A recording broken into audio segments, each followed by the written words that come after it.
Hi, this is John Linneball from John Linneball Tutoring, and this is Barron's SAT Premium Study Guide, Chapter 6A, Basic Arithmetic. Here's my contact information if you wish to contact me. Don't skip this video. Basic arithmetic problems can be very difficult. If you do the problems in this chapter in the Barron's SAT book, you'll quickly realize that problems based on, in quotes, basic arithmetics can be very hard. Some of this is because we forget basic definitions. For example, multiplication is repeated addition. Raising a number to the nth power is multiplying a number by itself n minus 1 times. What a prime number is, 2 is an even prime number. What 0 is 0 negative or positive, it's neither one. Things like that. And some things we forget just because we don't use them. So numbers taken to a fractional or negative power, what are those? So please read Subchapter 6A in the Barron's SAT book and see videos linked to this one in the pop-up cards, little banners that you'll see when I'm done recording this. So question 1, page 449. For how many positive integers a is it true that a squared is less than or equal to 2a? Well, first you need to know that a positive number is greater than 0. Again, 0 is neither positive nor negative. And solve the inequality. So you could divide both sides by a. So a is greater than or equal to 2. Therefore, 1 and 2 work, so there are 2 such positive integers. Alternately, you can just plug in numbers. You can try 1, 2, 3, etc. to find out that only 1 and 2 satisfy the inequality. So for example, 1 squared is less than 2 times 1 because 1 squared is 1, 2 times 1 is 2. So 2 squared is equal to 2 times 2 is 4, 3 squared is 9, so 2 times 3 is equal to 6, 9 is greater than 6, so it doesn't work for 3. So we know it's just 1 and 2. Question 2, page 449. If 0 is less than a, which is less than b, which is less than 1, which of the following is not true? A minus b is negative. Well, let's say b is equal to 1/2 and a is equal to 1/3. Since b is greater than a minus b has to be negative since b is greater. So if we plug in the numbers, then a is equal to 1/3, which is 2/6, and b is 1/2, which is 3/6. So a minus b would be 2/6 minus 3/6, which is negative 1/6. So it's true. And then 1 over ab is positive. That's item 2. Since a and b are both positive, ab is positive, and 1 over ab is also positive. And using the values from 1, the 1/2, and 1/3, we get 1 over 1/6, which is equal to 6, so that works. 1 over b minus 1 over a is positive. Well, since b is b is greater than a, this won't work. So using the same values as before, 1 over b is equal to 1 over 1/2, which is just 2, and 1 over c is equal to 1 over 1/3, which is 3, so 2 minus 3 is negative 1. So the answer is C and 1 and 2 only. So C, 1 and 2 only. So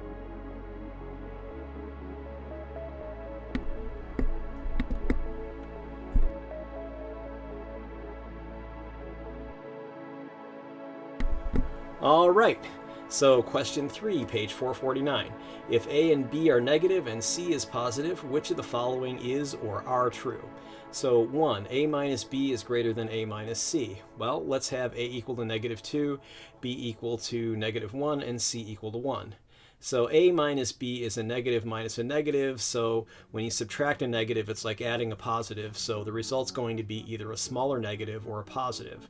So using the numbers that we've chosen, a minus b is negative 2 minus 1, which is equal to negative 2 plus 1, which is equal to negative 1.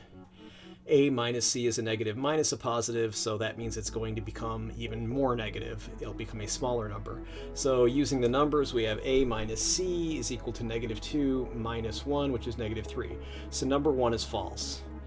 Number 2, if a is less than b, a over c is less than b over c. Since c is positive, dividing by c doesn't change the inequality. If it were negative, we would have to reverse the symbol. When you multiply or divide by an inequality by a negative number, you have to flip the symbol. So if it's here, it's less than, it would become greater than if we were dividing by a negative. But we're not. So using the numbers, a over c is less than b over c. So negative 2 over 1 is negative 1 over 1 because c is 1, a is negative 2, b is negative 1. So that's negative 2 is less than negative 1, which is completely true. So 2 is true. And if A and B are negative and C is positive, which of the following is or are true? So that's just the same question. This is number 3. 1 over B is less than 1 over C. Well, B is negative and C is positive, so it has to be true. And if we plug in the numbers just to check, that's 1 over negative 1 is less than 1 over 1, which makes sense because negative 1 is less than 1, which is true. So 2 and 3 are true, and C is the right answer. All right, so at 3 a.m., the temperature was 13 degrees below zero. By noon, it had risen to 32 degrees. What was the average hourly increase in temperature? So the average increase is just going to be the end temperature minus the start temperature over the number of hours. So here it's going to be 32 minus 13, because 13 degrees below zero is minus 13.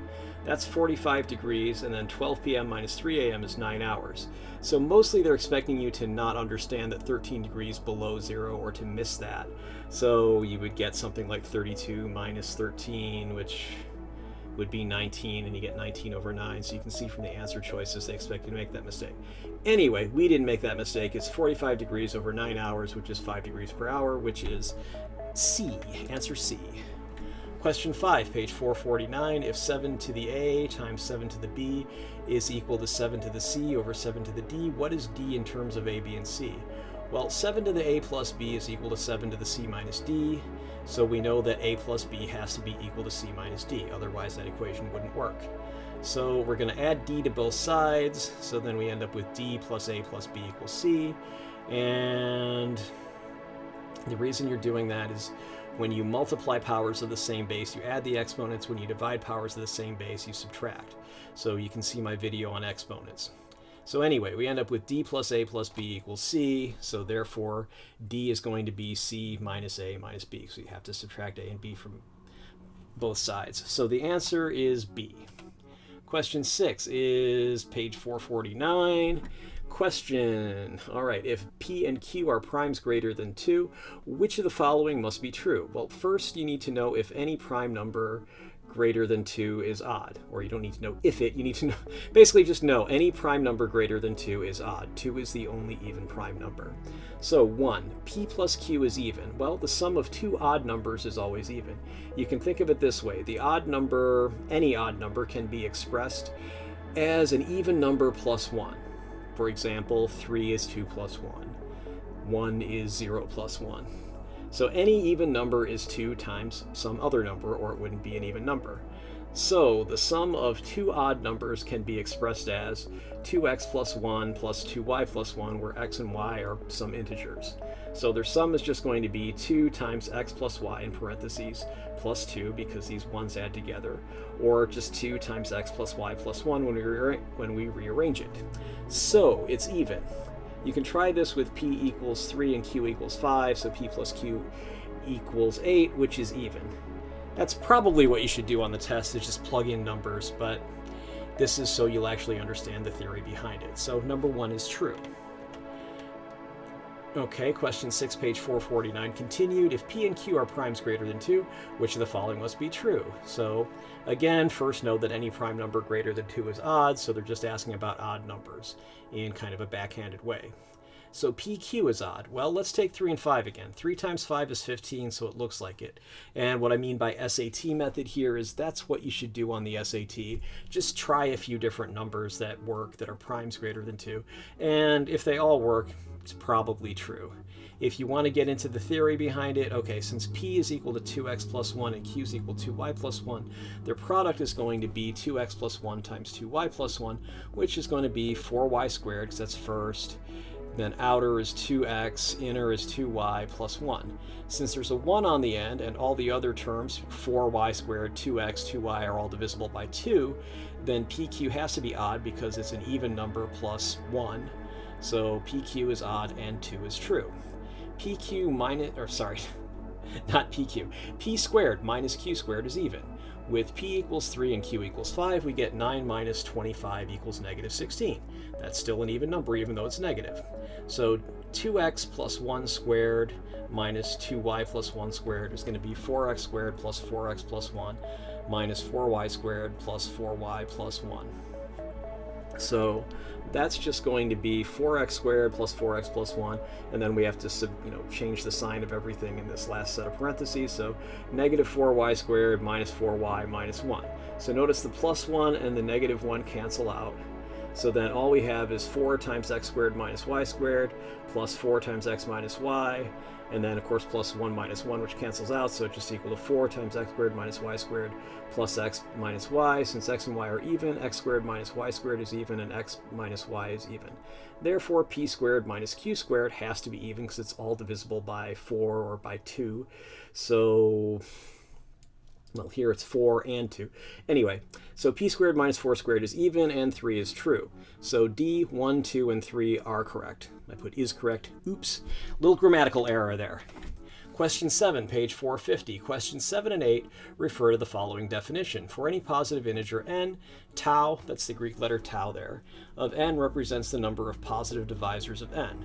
So positive divisors are just positive integers that go into n as factors. So which of the following is or are true? Tau of 5 equals tau of 7. Well, 5 and 7 are both prime numbers with 2 positive divisors, that is 1 in themselves, 1 and 5, 1 and 7. So tau of 5 is actually equal to tau of 7, which is equal to 2, so 1 is true. Number 2, tau of 5 times tau of 7 equals tau of 35. 35 has the following positive divisors, 1, 5, 7, and 35. So tau of 35 equals 4, because 1, 5, 7, 35, that's 4 numbers. So tau of 5 times tau of 7 is 2 times 2, which is equal to 4, so 2 is true. So number 3, tau of 5 plus tau of 7 equals tau of 12. Well, we know that tau of 5 and tau of 7 are both 2, so we just figured that out. 2 plus 2 is 4. 12 has the following positive divisors, however, 1, 2, 3, 4, 6, and 12. That's equal to 6, so tau of 12 is 6. 2 plus 2 obviously is not equal to 6, so 3 is false. So the answer is B, 1 and 2 only. Question 8, page 450. What is the value of tau of tau of tau of 12? Well, we know from the previous question that tau of 12 is equal to 6, so we need to find tau of 6. 6 has the following positive divisors, 1, 2, 3, and 6. So tau of 6 equals 4, so now we need to find tau of 4. So the positive divisors of 4 are 1, 2, and 4, so tau of 4 equals 3. So the answer is equal to 3, which is choice B. Question 9, page 450. Which of the following is equal to 7 to the 8th times 7 to the 9 to the 10th power?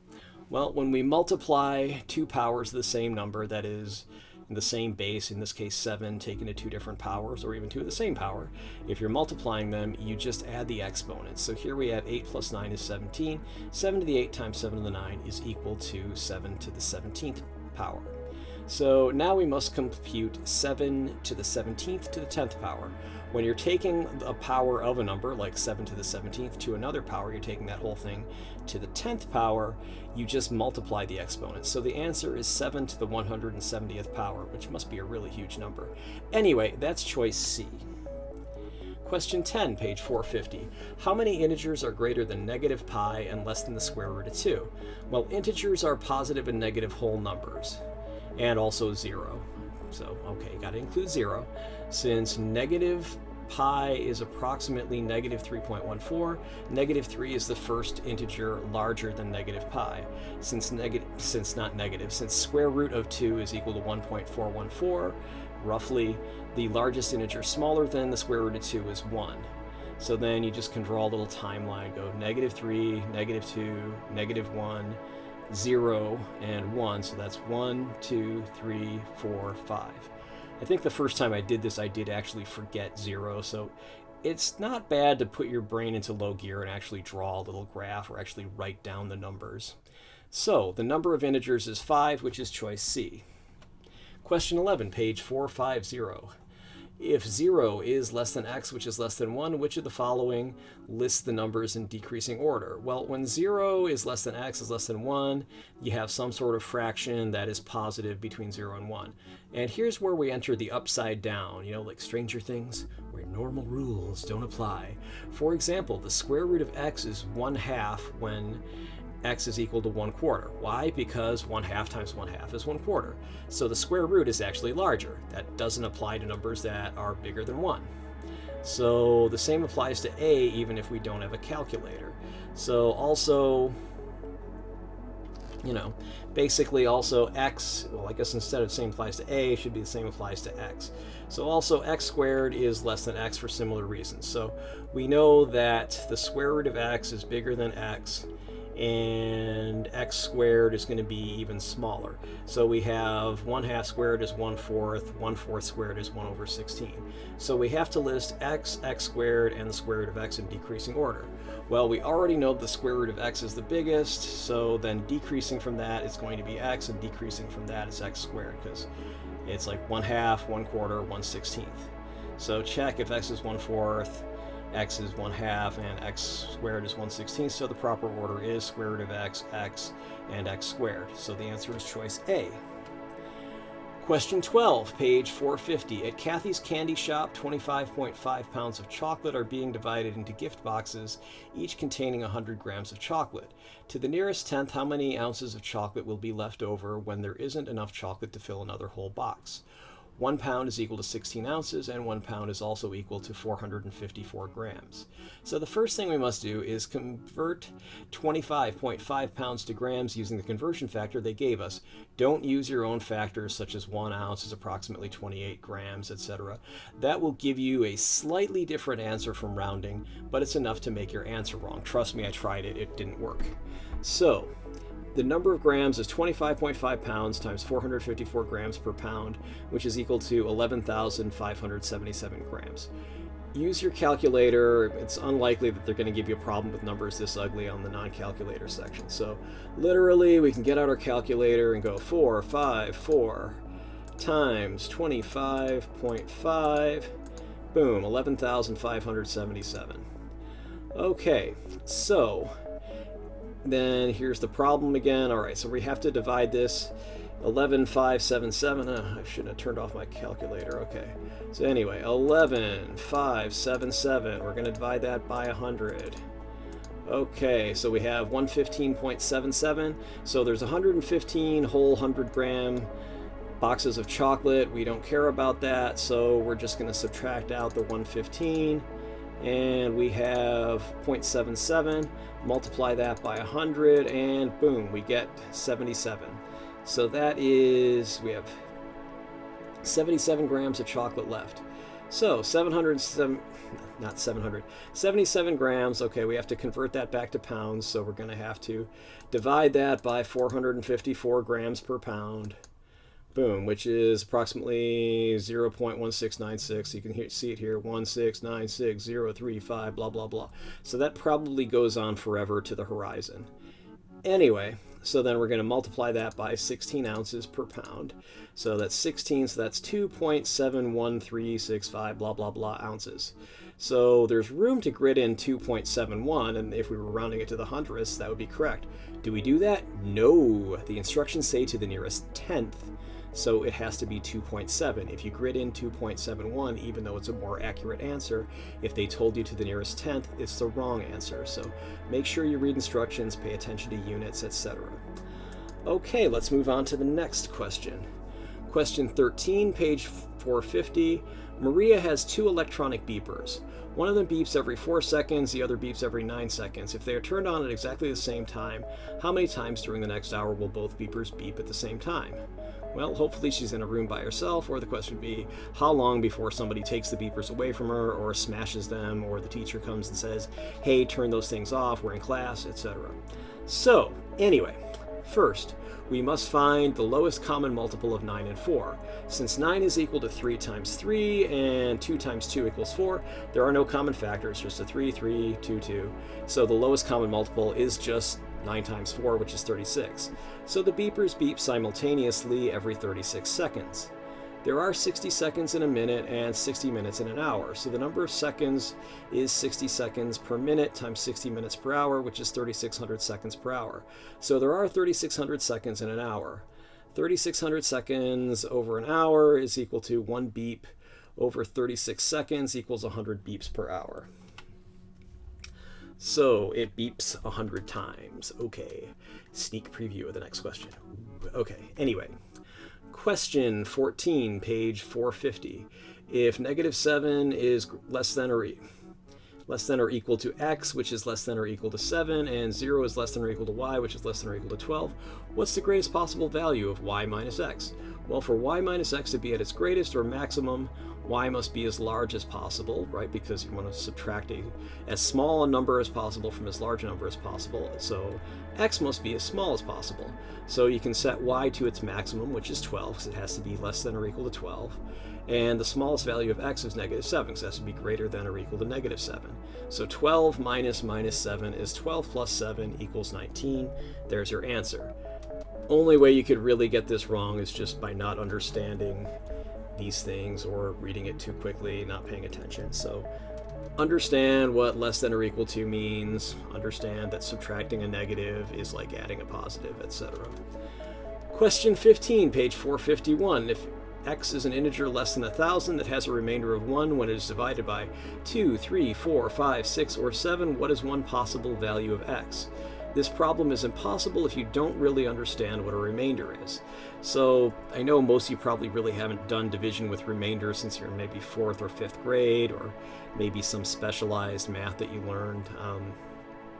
So anyway, it's the difference between the number you are dividing into, which is called the dividend, and the greatest whole multiple of the divisor, so the number that you're dividing by. So x is going to be a number that's one more than a number that has 2, 3, 4, 5, 6, and 7 as factors. That is, you multiply 7 by some number, you can get a number that's one less than x. Same thing with 2, 3, 4, 5, 6, and 7. So you might ask, well, John, hey, why don't we just multiply 2 times 3 times 4 times 5 times 6 times 7 and just add 1? Because 2 times 3 times 4 times 5 times 6 times 7 is equal to 5,040, and adding 1 makes it 5,041, which is much larger than 1,000. And we can even do that with the calculator. We can go 2 times 3 times 4 times 5 times 6 times 7 is 5,040, and we add 1, boom, 5,041. Okay, so that's not the way that we're going to be able to do it. So we have to find a number divisible by 2, 3, 4, 5, 6, and 7 that's less than 1,000. Well, what we can do is we have some extraneous factors. We have some factors we just don't really need. Because 2 and 3 are both factors of 6, so you could just take out 2 and 3, just go, you know, wah, wah. And 6 already has 2 and 3 as factors, so you already have a 2 and a 3. They're just put together in a 6 here. So we go 4 times 5 times 6 times 7 is 840. Again, I would suggest you use your calculator. They're probably not going to make you do this by hand. So 4 times 5 times 6 times 7 is 840, and then you have to add 1. So 841, that satisfies it. It's less than 1,000, so that works.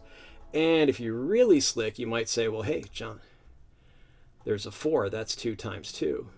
But there's already 2 in the 6, so really we don't need a 4 to get 4. We can just have 2 times 5, because 6 is 2 times 3 times 6 times 7, and you would be right. So that's 420. You add 1, you get 421. That works perfectly fine. So that gives you 421. 841 or 421 would both work. On the grid-ins, you can actually have more than one acceptable answer. Sometimes you just have to put it within a range. And question 16. Page 451. What's the value of 2 to the 4 over 2 to the minus 4? And yes, I used the slash symbol instead of that little division symbol because I couldn't find it. So anyway, when dividing powers of the same number, we subtract. So it's going to be 2 to the 4th minus, well, 2 to the 4 minus minus 4. So that's going to be the same as 2 to the 4 plus 4, which is 2 to the 8th, which is equal to 256. So if you don't know that, you can put it into your calculator, assuming it's on a calculator section, and you just go, okay, we're going to need the scientific one for this. So we're going to need 2 to the 8th is 256. It's a really good idea to know the powers of 2 up to 2 to the 10th, so you can do these problems more quickly, or at least know enough of them that you can just start multiplying. Like, let's say you only knew, I don't know, 2 to the 5th is 32. It is. And then you could go, oh, okay, I'll multiply by 2, get 64. I'll multiply by 2. Okay, that's 128, so I have to multiply one more time. 256, so just keep track of that. Anyway, if you're watching this, you're probably in the Bay Area in California, so hey, honor Silicon Valley, which probably directly or indirectly pays for you to go to school and everything like that. So know that 2 to the 10th is 1 kilobyte or kilo whatever, so it's going to be 1024. All right. Question 17, page 451. What is the value of -2 minus 3? Okay, what is the absolute value of -2 minus 3 minus, in parentheses, 2 minus 3? Well, okay, you want to use PEMDAS, which is please excuse my dear Aunt Sally. That's the mnemonic.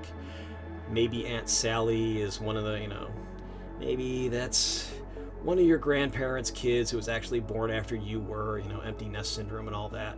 I don't know why you would want to write an excuse for Aunt Sally. It seems like if she's your aunt, she should be able to write her own, but maybe she's one of those aunts that's younger than you, or maybe she's a little, shy of a full load, so, you have to make excuses for her. But anyway, getting back to this.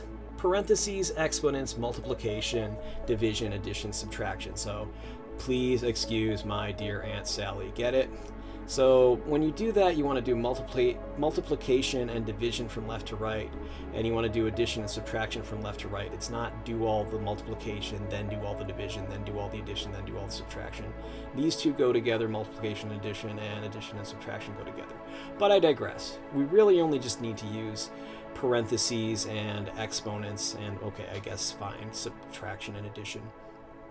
So in parentheses, -2 minus 3, that's -5. And then 2 minus 3 is going to be -1. So we have -5 minus -1. When you subtract a negative, it's adding a positive. So that becomes -4. So then we take the absolute value of -4. It's just equal to 4. Grid that in. Question 18, page 451. What's the greatest prime factor of 132? You have to do the prime factorization. So luckily 132 is an even number, so when in doubt you can just divide by 2 and see what happens. Well, 132 divided by 2 is 66. I can even do it for you on the calculator if you like. So this is 132 divided by 2. That's 66. Okay, 66 is divisible by 11. How do I know that? Because it's a 2-digit number where the 2 digits are the same. That's always a multiple of 11. So I can just divide that by 11 and I get 6. So definitely the largest prime factor is going to just be 11. So grid in 11. Question 19, page 451. If the product of 4 consecutive integers is equal to one of the integers, what's the largest possible value of one of the integers? Well, you have to play around with this one a little bit. There's really, the mathematical way you could possibly do it is big and ugly, and it's a lot easier if you just play around with it. You can just plug in numbers going 1 times 2 times 3 times 4 is equal to 24. So that doesn't work because 24 is not equal to 1, 2, 3, or 4. So this is about when I first did this problem. I said, well, okay, what if I start with -1? Well, -1 times 0. Oh, I get it. Now it's 0. So that's so the whole product's equal to 0. So if 0 is the smallest number, then you have 1, 2, and 3 as the consecutive integers. So the largest is 3. So grid that in. That's just kind of a little creativity test. Question 20, page 451. If x and y are positive integers and 13 to the x to the y equals 13 to the 13, what is the average or arithmetic mean? They mean the same thing. Ha ha ha, no pun intended, but there it is. Anyway, x and y. Of x and y. So by the rules of exponents, 13 to the x to the y is just 13 to the x times y. Therefore, 13 to the x times y is 13 to the 13. So x times y equals 13, and since they're positive integers, either x or y is 1 and the other one is 13. We don't know which out of x and y is 1 and which is 13. Doesn't matter because we just add those values together. 1 plus 13 is 14, and then we divide by 2, so we end up with 14 over 2, which is 7. So grid in 7. So we're at the end. For the best results, use the Barron's SAT 30th or 29th or even the 28th edition of Barron's SAT. This video, in case you haven't figured it out by now, covers pages 449 through 451 in the 30th edition of Barron's SAT, either the Premium SAT Study Guide or just the normal 30th edition. The page numbers are the same in the 29th edition, and they're identical or they're close enough in the 28th and previous editions. I believe the 28th edition is what's called Barron's New SAT, which came out in late 2015 or early 2016, to prepare for the in quotes, new SAT that came out in 2016. Not everything in the book is in these questions. Please really do get a copy or an e-copy of this book. You can get older editions of the Barron's book cheaply, if not for free, from used booksellers, kids who've already taken the test, public libraries. A lot of times they sell these things literally for a dime. I have bought SAT books for a dime from Bay Area public libraries. And if you plan to use a library copy, one that they're not selling, then definitely start early. There's nothing worse than feeling, oh, I need this library book, but someone else checked it out. And it's also nothing worse than trying to buy a review book that's sold out. And, it's 3 days before the test, and even with 2-day shipping from Amazon, you'll at best get 1 day to study. Yeah, don't do that. So, did you find this video useful? If you did, please like it and subscribe to this channel. Neither action costs you anything. You'll be alerted about my new videos. Well, why do I care? Well, it's simple. YouTube does not let me share any ad revenue unless I have 1,000 subscribers and 4,000 hours of view time in a year. While many people are watching these, I don't really have anywhere near 4,000 hours of watch time the last year. I'm closing in on 1,000 subscribers, but I'm still far enough away that I need you to subscribe if you can. And for the same reasons, you are not only welcome, but encouraged to share links to this video, put it in playlists, etc. I'm always happy to read and respond to constructive criticism or suggestions for new videos. I do reserve the right to delete comments from and block those who specialize in destructive criticism, trolls, or things that are off topic, spammers, disturbed people, whatever. There's always somebody who thinks their comments are so important that they're even important in forums or fora, I'm not sure what the plural is there, that they have to post it everywhere they can. Please don't do that. Contact me. You can contact me on my cell phone, 415-623-4251. You can text me if you want. You can call me if you want. Email me at john@johnlinneball.com. You can mail me at 1859 Powell Street, number 109, San Francisco, California, 94133. And if you have a copyright issue, I deliberately skipped this because I think it needs to go at the end. If you think I used your copyrighted material, please contact me. I don't think I've used any copyrighted material. I don't think I've used anything that isn't completely fair use. But in any event, thanks for watching. And you can contact me on Facebook and Instagram. My Facebook is www.facebook.com/Linneball-tutoring. Instagram, it's instagram.com/john.linneball.tutoring. My home office is 415-986-7355. And email is john@johnlinneball.com. Website is also johnlinneball.com or johnlinneballtutoring.com. And I have a page on locals.com. It's testpreparation.locals.com. So hopefully you'll enjoy that. Have a good day, night, whatever time it is there. Thank you.